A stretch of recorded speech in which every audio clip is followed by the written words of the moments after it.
Mas é uma alegria ter o NV Kids aqui com a gente. Eu estou aqui com a responsabilidade de encerrar esse encontro festivo, esse encontro que traz tanta coisa à nossa memória, né?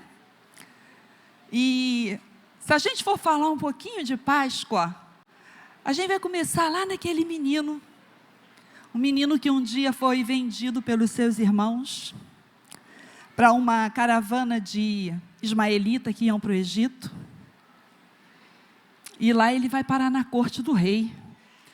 Ele se estabelece como, Deus o coloca como o segundo homem mais importante do mundo, porque o Egito era a potência na época. E Deus o coloca ali, naquela corte. Ele interpreta o sonho do rei. 7 anos agora começa uma fome global. Às vezes a gente dos dias de hoje tem tanto medo, né? Quando ouve falar uma pandemia chegando, crise financeira. Mas nunca esse mundo moderno viveu o que se viveu naquela época, o que se passou naquela época. E agora, eu quero perguntar para você, como é que é o nome desse menino? Deixa eu ver se aqui quem que fez escola dominical infantil. Quem era o menino? Aqui, deixa eu escutar aqui o lado A. Vocês começaram com isso, de lado A e lado B. Lado A aqui, como era o nome do menino? Para vocês agora aqui ficou fácil, que eles já deram cola, né? Mas como é que é, gente? Lado B. Lado B, como é o nome do menino? Galeria, sabe o nome do menino, né, José? Pois é. Esse menino se torna um homem poderoso no Egito. Manda buscar a família dele. Manda buscar o seu pai, você conhece a história. Mas eu estou encurtando o máximo que eu consigo aqui, mas só para contextualizar para quem não conhece. E entra no Egito uma família, 70 pessoas aproximadamente, família, nora, genro, empregado e tal. 430 anos se passa, 430 anos. Quando o povo de Israel vai crescendo muito no Egito, aquele faraó morreu, José, e agora um faraó diz assim, peraí, esse povo está ficando muito forte. Se eles se voltam contra nós, a gente vai ter um problema. Então a gente vai escravizar, vamos torná-los escravos, e eles agora vão trabalhar, e o povo é escravizado. Mas todos os dias eles agora voltam a se lembrar do Senhor, e eles pedem ao Senhor um libertador, tenha misericórdia de nós, e Deus levanta alguém para ser o libertador. Agora eu vou começar perguntando para o lado B. Como é o nome do libertador? Agora ficou fácil para vocês. E Deus levanta Moisés, você conhece a história, Moisés já é faraó, diz, olha, o grande eu sou, mandou você libertar o povo, e faraó endurece o coração, diz que Deus endurece o coração de faraó, e faraó não deixa o povo sair, Deus manda as 10 pragas, você conhece bem a história, a maioria vai conhecer bem a história. A última praga, agora eu vou perguntar para o lado A de novo, qual foi a última praga? A morte dos primogênitos. Nesse dia, nessa noite vai ser estabelecida a primeira Páscoa. Deus diz para Moisés assim, reúne o povo, e cada família vai pegar um cordeiro. Vai pegar quanto? Um cordeiro. Um cordeiro por cada família. Mas deixa eu voltar só mais um pouquinho. Lá em Abraão, Abraão vai subir um monte com o filho Isaque. Ele vai sacrificar o filho Isaque, porque ele entende que era o que Deus queria que ele fizesse. Deus pega e envia um cordeiro e diz para ele, não toca no teu filho. Esse cordeiro vai representar a vida de Isaque. Um cordeiro por uma vida. Agora Deus diz para Moisés, um cordeiro por família. Se a família for pequena, reúne com o vizinho, com outra família pequena. Então, ao tamanho do cordeiro, a gente é inteligente. Vamos fazer a conta aqui, o tamanho do cordeiro. Bom, eu tenho 4 pessoas, minha família são 4, vai sobrar, mas não podia sobrar. Não podia sobrar. Também não podia jogar fora, ia ter que queimar o que sobrasse, mas a ideia era que se fizesse, comesse tudo. Então, junta com uma outra família. Essa família aqui tem 3. Então, nós vamos juntar, vamos matar um cordeiro só. O cordeiro tinha que ser imolado, o cordeiro tinha que ser feito, preparado, comido naquela casa onde ele foi morto. Pega uma bacia, mata, imola o cordeiro, pega o sangue do cordeiro, pega uma esponja, um tecido, alguma coisa, vai lá, passa na porta, nos umbrais da porta, o sangue, suja tudo ali de sangue do cordeiro. porque o anjo da morte vai entrar no Egito. Você sabe que os historiadores dizem que cada casa no Egito tinha um nome na porta do Deus que guardava aquela casa. Eles eram politeístas, tinham muitos deuses que guardavam aquela casa. Mas quando Deus libera e o anjo da morte entra no Egito para levar todo o primogênito, o primeiro filho de cada família. Mas na porta do povo hebreu havia a marca do sangue de um cordeiro que tinha que ser macho. O cordeiro tinha que ter um ano de vida, era o máximo. Fala da inocência, da pureza. E ele tinha que ser imolado, e aquele sangue, sem mácula e sem ruga, sem nenhuma mancha, sem nenhum ferimento, sem nenhum machucado, nenhum parasita nele. Te lembra alguma coisa? Quando João Batista vê Jesus se aproximando, ele diz: eis aí, o Cordeiro de Deus, que tira o pecado do mundo. Não é mais uma vida, não é mais uma família, mas agora é para o mundo todo, é para toda a humanidade. E o cordeiro tinha que ser dessa forma. Passou o sangue, o anjo da morte entra e vai passando pelas casas. Mas quando ele chegava na casa do povo hebreu e ele via o sangue, era como se ele dissesse: aqui alguém já morreu, aqui já foi pago o preço, alguém já morreu aqui e já pagou o preço. Alguém já morreu por você. Alguém pagou o preço pela gente, pela nossa libertação. O Egito, o mundo, Faraó, Satanás, o Cordeiro de Deus, o Cordeiro Jesus. E Deus dá toda a instrução. O que você vai colocar na mesa, como é que vai ser preparado, como que vão comer, cajado na mão, roupa trocada, calçado no pé, come apressadamente.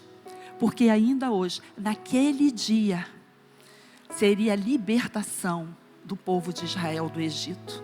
430 anos se passaram. Ah, que expectativa, né? E agora eles vão sair. Eles entraram como uma família e agora saiu uma nação para uma terra prometida, a terra que o Senhor jurou que daria lá em Abraão. Mas por causa da dureza do coração, por causa da desobediência, por causa da rebeldia. Mas agora a gente já vê esse sonho se tornando uma realidade. E a palavra de Deus diz em Êxodo que Deus diz assim: essa será a Páscoa. E isso será por mandamento perpétuo. Isso vai ser feito sempre. Essa é a Páscoa judaica. E eles comemoram isso até hoje. Eles fazem isso até hoje. É um ritual. Eles fazem essa cerimônia. Pastor, e o que isso tem a ver com a gente? Qual é o link que a gente pode fazer? Jesus fez uma Páscoa. E os historiadores dizem que Jesus cumpriu exatamente as mesmas coisas. Os mesmos elementos, também era um jantar. Jesus pega o pão. Na mesa haviam 3 pães, um simbolizava Abraão, Isaque e Jacó. O pão que era partido era o que simbolizava Isaque. Ele era pego pelo chefe da casa, era quem ministrava, quem servia, quem organizava. E ele partia aquele pão. E os historiadores dizem que, os estudiosos, que simbolizava bênção, a vida de Isaque. Aquele pão que simbolizava a vida de Isaque era partido e era distribuído. E ele simbolizava bênção sobre aquele lar, prosperidade sobre aquele lar. Jesus ressignifica a Páscoa. Ele cumpre a Páscoa e ele ressignifica a Páscoa. Porque ele pega o pão do meio, mas ele não diz: esse é o pão de Isaque. Ele pega aquele pão, ele parte e ele diz: esse é o meu corpo. Não é mais o pão de Isaque. Esse é o meu corpo. E ele é partido por causa de vocês, por amor de vocês. Da mesma forma, ele pega o cálice e ele diz: olha, esse é o cálice da nova aliança, o Novo Testamento. Essa Páscoa que nós comemoramos hoje é a Páscoa cristã, não é uma Páscoa moderna, não é modernizada. Uma Páscoa judaica e uma Páscoa cristã, porque foi depois de Jesus. Depois de Jesus, agora os discípulos já não comemoram mais, já não vai lá, vai fazer. Agora Jesus instaura a Santa Ceia. E ele diz isso para nós. Paulo diz em 1 de Coríntios que eu recebi do Senhor, também vos entreguei, o Senhor Jesus, você conhece o texto? E ele diz assim: fazei isso em memória de mim, até que eu venha. Porque em Mateus Jesus diz assim: olha, nunca mais eu vou beber desse cálice, até que eu beba com todos vocês no reino do meu Pai. Então agora é um novo tempo, é um novo momento. Mas um cordeiro também foi morto, porque naquele dia de Páscoa, à noite Jesus seria preso, seria traído, para daqui a 3 dias ele ser morto. E o sangue dele também está sobre a nossa vida. Você é a igreja? Então o sangue de Jesus não está só sobre os umbrais da sua casa. O sangue de Jesus está sobre a sua vida. A Bíblia diz que Jesus na cruz, Deus não consegue olhar para Jesus, porque ali ele representa todos nós, e o nosso pecado foi colocado sobre ele. Mas agora quando Deus olha para nós, assim como ele olhou para a cruz, em vez de ele ver o filho dele, ele viu todo o pecado da humanidade. Ele agora olha para nós e ele vê Jesus em nós. Porque nós temos essa marca do sangue do Cordeiro. Você tem essa marca do sangue do Cordeiro? Essa marca está sobre a sua vida. Mas deixa eu te falar, a sua família é pequena para um cordeiro tão grande, tão robusto. Sabe o que você tem que fazer? Dividir ele com alguém. Divide esse cordeiro com alguém. Chama pessoas: ei, vem cá, na minha casa tem provisão, na minha casa tem bênção, na minha casa tem um cordeiro, na minha casa tem sangue do cordeiro. E eu quero dividir isso com você, vizinho.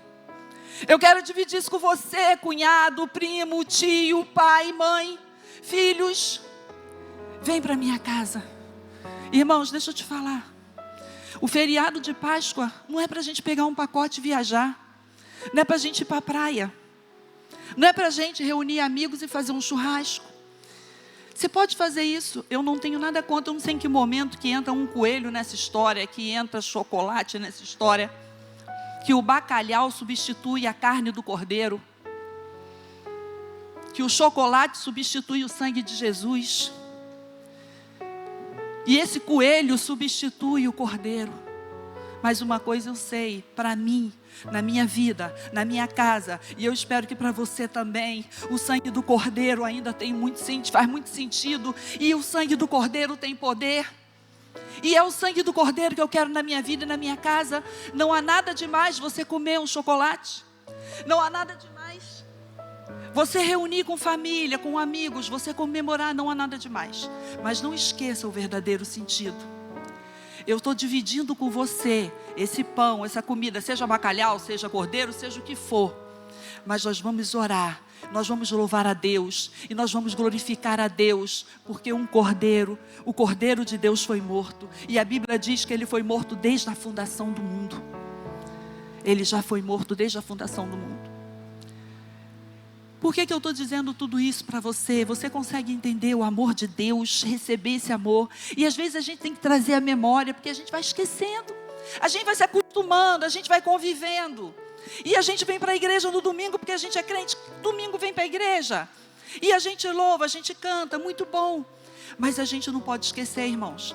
O Natal celebra um menino, mas a Páscoa celebra o Filho de Deus, Jesus, que veio como homem, que morreu, que deu o sangue dele, que o corpo dele, como ele mesmo disse, foi partido, foi moído, para que nós tivéssemos vida, para que nós tivéssemos cura, para que o nosso corpo fosse saudável. Alguém, não custou nada para mim a minha salvação, não custou nada para você a sua libertação.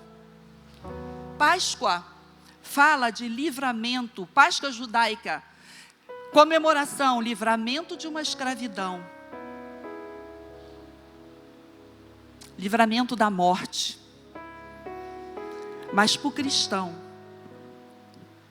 a Santa Ceia e a celebração pela vida de Jesus, Ele te livrou da morte, do pecado. Ele te livrou da escravidão. O povo de Israel foi livre da escravidão naquela noite, por causa do que Jesus fez por nós naquele dia. Nós fomos libertos também da escravidão do pecado.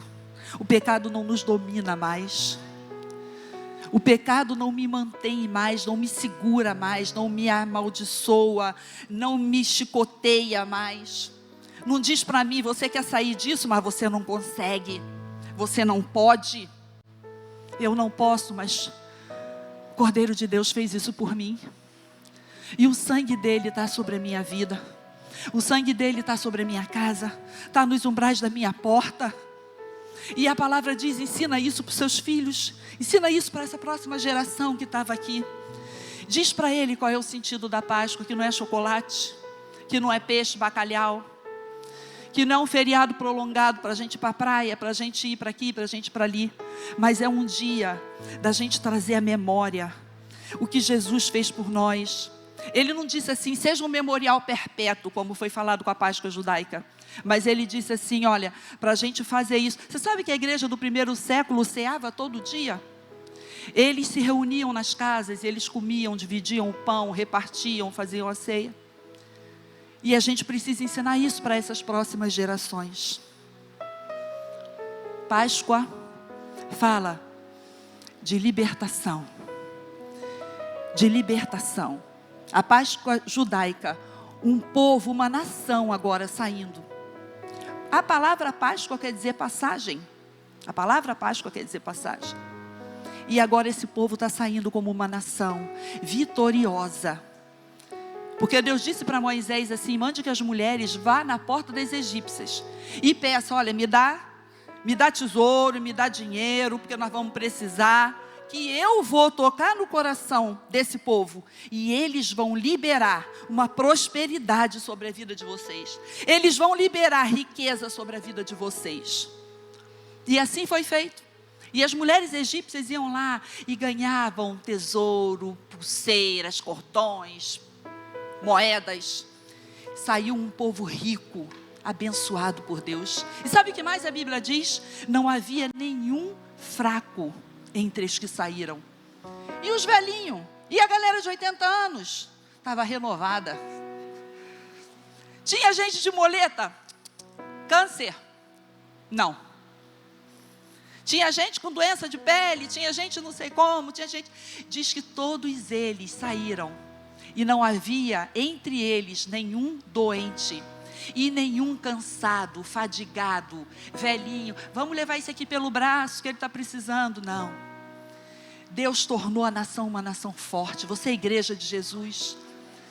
Não deixa o diabo enganar você, que você é fraco, que Deus não te ouve, que você tem que conviver com essa doença, que esse vício ainda te aprisiona.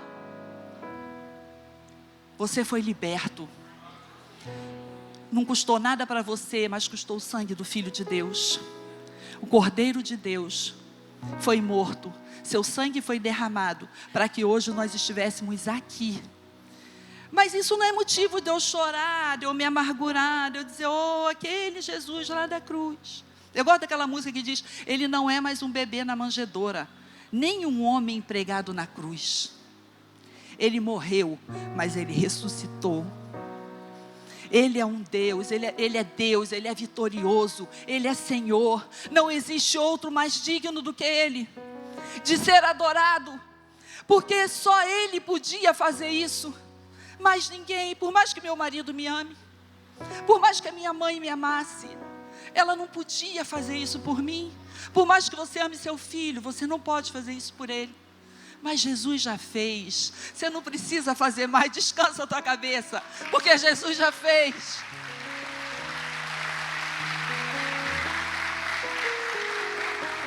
Mas é possível que aqui entre nós haja alguém que diga: pastora,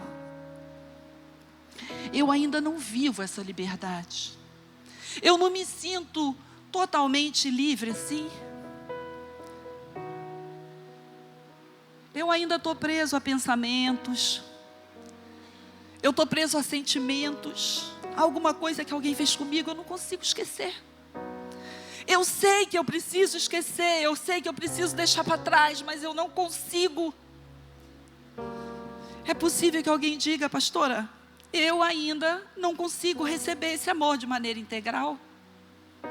Eu ainda não consigo ver dessa forma esse amor. Eu não entendo que isso é para mim. Na mente eu sei, mas dentro de mim eu ainda não sinto isso. É possível que alguém diga para mim: eu tenho pensamentos, eu tenho sentimentos, eu tenho lembranças que ainda me aprisionam. Meu corpo ainda sente alguma coisa, mas a Bíblia diz que eles saíram fortes e eles eram todos saudáveis. E foi só o sangue de um cordeiro, de um animal, que simbolizava Jesus. Mas agora você tem o sangue do Cordeiro de Deus, de Jesus, sobre a sua vida. Você pode dizer amém? Porque eu esperava que agora fosse a hora que você dissesse amém, glória a Deus. Porque o sangue de Jesus está mesmo sobre a minha vida. E Ele me limpa de toda condenação, acusação, doença, enfermidade, prisão, opressão. Oh, irmãos, cristão que ainda acredita em trabalho de feitiçaria, que diz: eu estou assim porque alguém fez alguma coisa. Você está assim porque você acredita nisso. Você está assim porque você está colocando a sua fé no lugar errado. Comece a colocar a tua fé no poder libertador do sangue de Jesus, que nada pode contra a tua vida. Comece a colocar a tua fé na palavra de Deus, que diz: aquele que habita no esconderijo do Altíssimo e descansa à sombra do Onipotente. A palavra de Deus diz que Ele é escudo. Ele é escudo para a sua vida. Começa a trazer à memória o que Jesus fez por você, porque foi grande demais. Nós nunca poderíamos pagar o que Ele fez. É por isso que a gente canta: é Ele. É por Ele que eu estou gastando a minha vida. Nada mais me dá prazer do que estar na presença do Senhor. Eu trabalho porque eu preciso. Eu cozinho porque eu preciso. Eu cuido da minha família porque eu preciso. Eu estudo porque eu preciso. Mas estar com Deus, louvar o Senhor, adorar, eu também preciso. Mas é algo que eu faço por prazer, porque eu entendo o quanto Ele se deu por mim. E agora nada que eu faça vai ser suficiente. Nada que eu faça vai ser suficiente. Mas eu posso entregar a minha vida para Ele.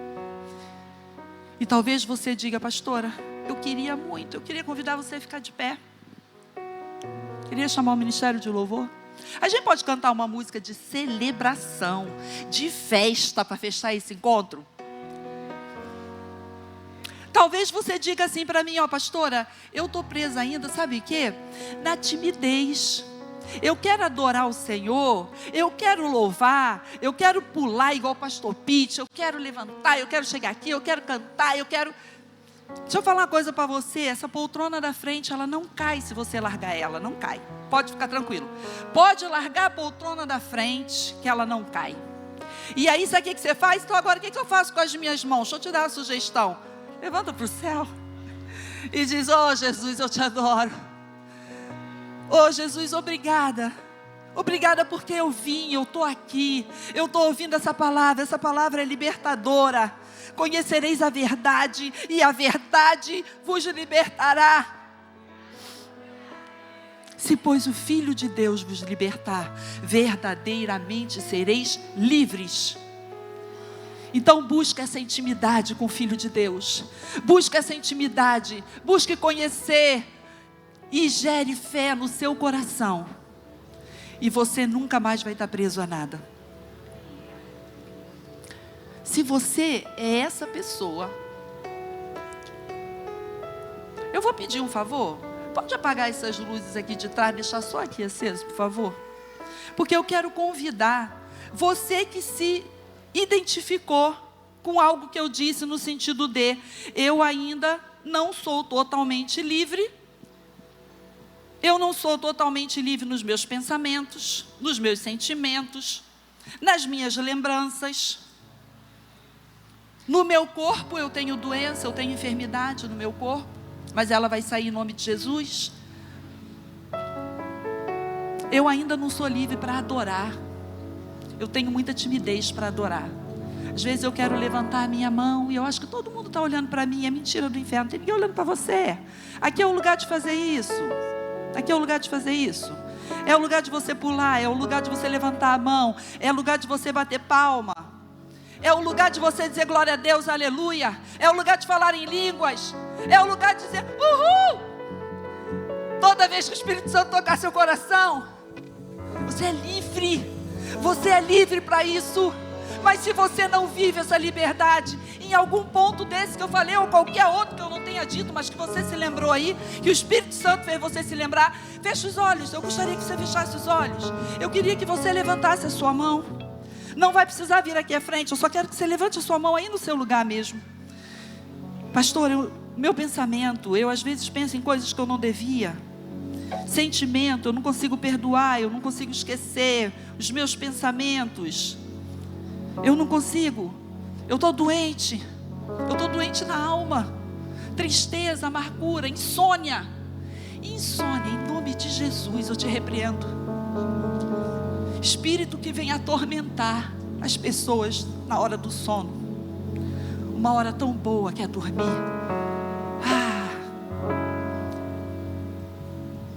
Em nome de Jesus seja repreendido. A mente fica trabalhando, pensando em coisas ruins. Quando eu deito para dormir, a mente fica trabalhando, pensando em desgraça, pensando que vai acontecer alguma coisa com meus filhos, pensando que vai sair na rua e não vai voltar.